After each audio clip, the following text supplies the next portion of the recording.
I don't know that we've yet had a guest on John Cullen's Las Vegas investigation, but tonight we've got an excellent one. We're joined by the man who's famous for blowing the whistle on Google, Zach Vorhies. Welcome to the show, and John, welcome back for another episode. Thank you, Jason. Thank Good to you, be Jason. here. And this is the first time you guys Thank you, have Zach. spoken. So yeah, I'm really pleased to be able to introduce the two of you. This episode was John's idea, Zach. He's heard about you and he's seen some of the interviews that you've done. For people who have possibly been living under a rock and don't know who you are, you're the guy who risked basically everything, his freedom, financial security, possibly even your life, to blow the whistle on Google and reveal their political bias, their really untoward suppression of information through internet searches. You want to give us just a real quick overview of what's happened since we last spoke and how you initially came to do these revelations that you've told everybody about? Yeah, so I worked at Google for 8.5 years. I was a senior software engineer. Last 3 years, I worked at YouTube. And basically, after Trump won the elections in 2016, the entire company reconfigured in order to start censoring the entire internet, according to the corporate values of Google, which was anti-Trump, like probably the most anti-Trump organization you could possibly get. Radical Marxists started, changing the corporate culture to just start censoring everyone that they disagreed with. And I witnessed sedition by the company and went and saw the documents that were leading up to this sedition and said, if I don't copy this, then no one's ever going to believe me that Google actually did the things that they're doing. So I copied a bunch of documents, 950 pages, and then I disclosed it through Project Veritas after Google had gotten done with one of their extreme censorship purges on YouTube. Yeah, and I just noticed as I'm scrolling through zachvorhies.com, you've included this article by Dr. Robert Epstein. If I'm not mistaken, this is the guy who, and maybe this is the article, revealed some unflattering information about the Clintons, and then a few days later his young wife died in a car accident. Do I have the same guy? Yeah, that's him. Tragically, his wife, Misty Epstein, was killed in a car accident. And there's been some theories on what exactly happened. But, Dr. Robert Epstein went forward and said that he's still not suicidal. He wanted to make that clear. He said that before, so in case anything happens to him, to suspect foul play rather than, suicide. So the fact that he came out and said that yet again, is indicative of something amiss. Absolutely.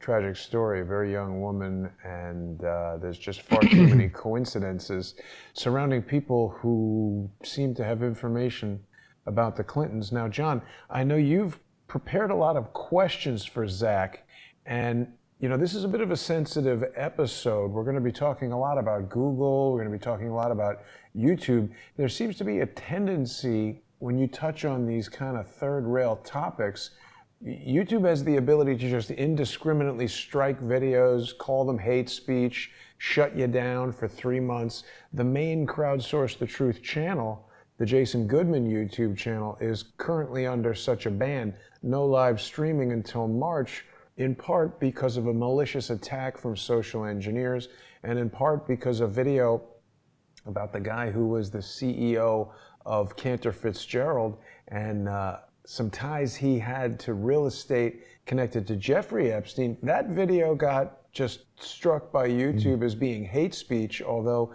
no hateful comments were directed at any of those people. They were specific allegations, references to real estate transactions and business transactions.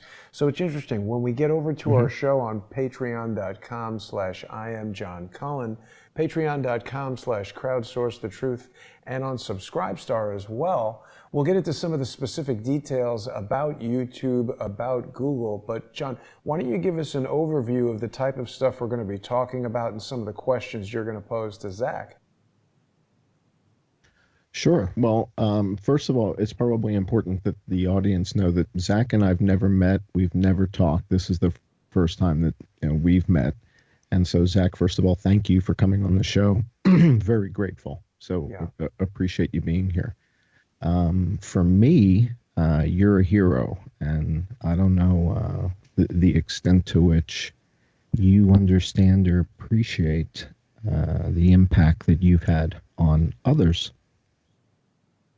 But I was watching one of your interviews, and there were sort of these major watershed events that I took away from your interview. One was when you were at the firm. Trump winning the election was one of these watershed events that I took away from your interview.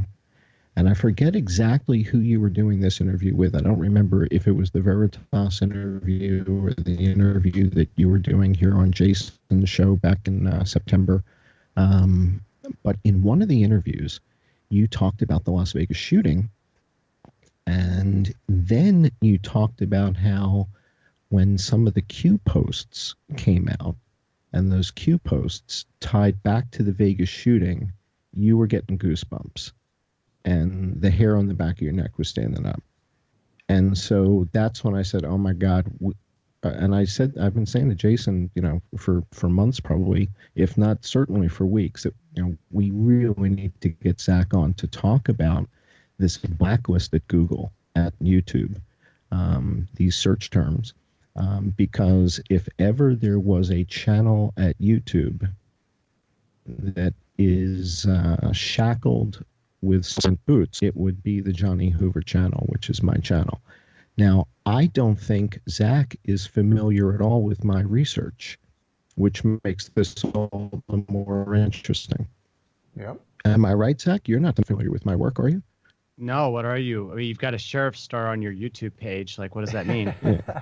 Well, don't read too much. Well, let me give that. him a little background there. For a long time, Sure. Zach, Okay. John's identity and location were unknown. He was posting these videos about the Las Vegas shooting without revealing his face, without revealing his voice. He was doing all this work from Thailand.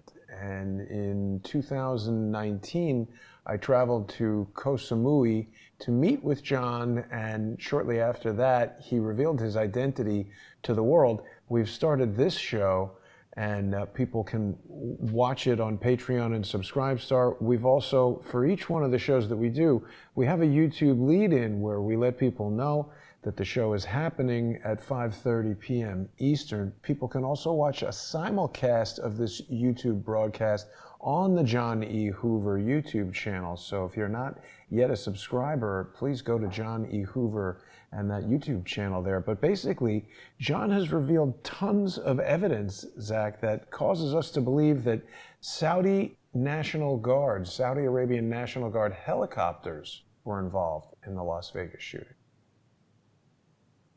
Yeah, that was my conclusion as well. Well, not that particular service, but that there were some black helicopters that were present that night. And I've talked to people that were in the hotel that night saying that there were black helicopters strafing the hotel, looking through the windows, looking for something, and they didn't know what it was at the time or why the helicopters were there with their lights off. But, that's what was going on. And now what you say, makes sense given everything else we know about that really crazy, crazy night. Yeah. Yeah. And I mean, again, for Jason, people who...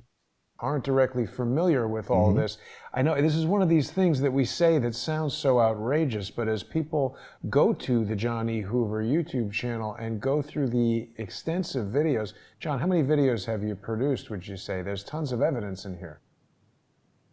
I just hit 300 with the most recent video. Just topped 300 videos in 2.5 years. And Zach, this is all I do. I haven't researched anything that's unrelated to the Las Vegas shooting. And it's all based on eyewitness video footage, official LVMPD police footage. 90% of this content is evidence-based content, meaning we're looking at video. We're looking at photo footage, video footage, and trying to pick it apart. And this one that says the Q, the flaming Q, I think is something that maybe we'll get to when we get to our private audience a little bit later, because there are some connections between the Q posts and the Las Vegas shooting that Zach and I share an interest in, and Jason is reluctant, or not reluctant, but how would you phrase it, Jason? You're not a big Q my believer entire or supporter-ish. response to QAnon has been that of skepticism. There are people who have put a finer point on it, saying that they feel that when it began, it was an intelligence operation, possibly started by Michael Flynn or people around Michael Flynn, but at some point it got co-opted, and that makes sense to me, that it may have started at some point with one intention.